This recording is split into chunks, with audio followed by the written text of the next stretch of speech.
detailed investigations have been carried out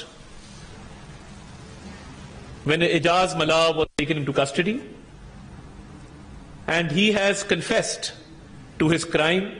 We will play a small video of his, no, we will play the video first. We will play a video of his confession. मेरा नाम है इजाज मल्ला और अबू का नाम है रियाज मल्ला, और हमारा काम है दरिया के धंधा करना मच्छी का।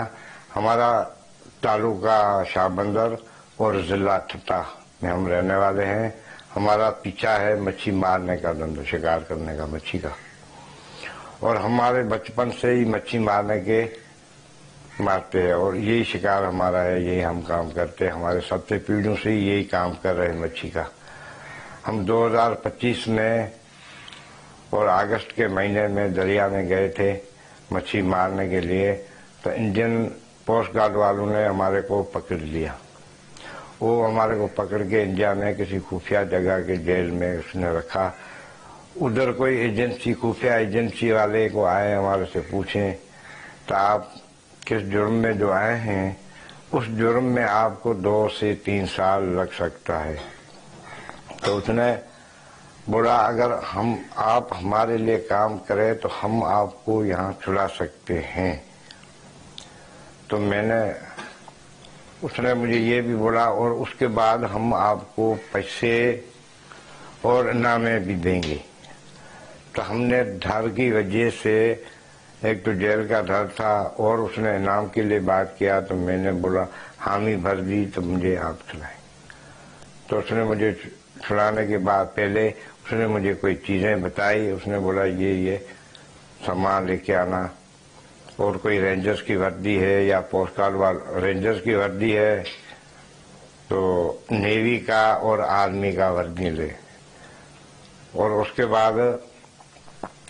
बाद जो है हमारे को 3 सुमें चाहिए रोंग की, वो लेके आना है, और 3 चाहिए जो मोबाइल का दुकान है, दुकान का जो बिल होता है वो 3 बिल चाहिए हमारे को, और उसके बाद सिगरेट पाकिस्तानी और माचिस के डब्बे और लाइटर उसके साथ, और बाकी पुराने नोट जो 100 और 50 वाले पुराने नोट है वो लेके आने।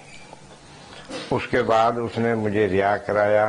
रिहा कराने के बाद हम जब पाकिस्तान आए तो हमने आके वो चीजें इकट्ठे किया।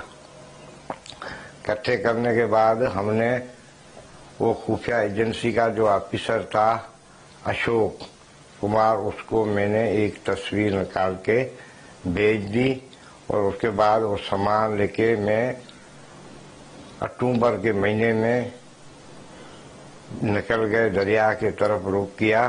तो मुझे पाकिस्तानी सिक्योरिटी और उसके साथ कुछ और लोग थे जिसने मुझे पकड़ लिया।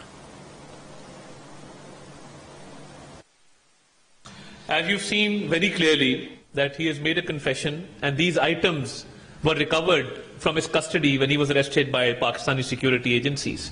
Let me make it very clear that Pakistani intelligence agencies, Pakistani security agencies are always fully alert and diligent in their duty. And for the safety of our homeland, they are vigilant and ready to hatch any conspiracy. So I think this particular activity could be linked to the naval exercise being carried out by the Indian Navy in the Kutch or Gujarat area, the Bhoj area, and maybe this was a conspiracy to link this activity to those exercises. This is one possibility that could be there. Secondly, I think that after such humiliation,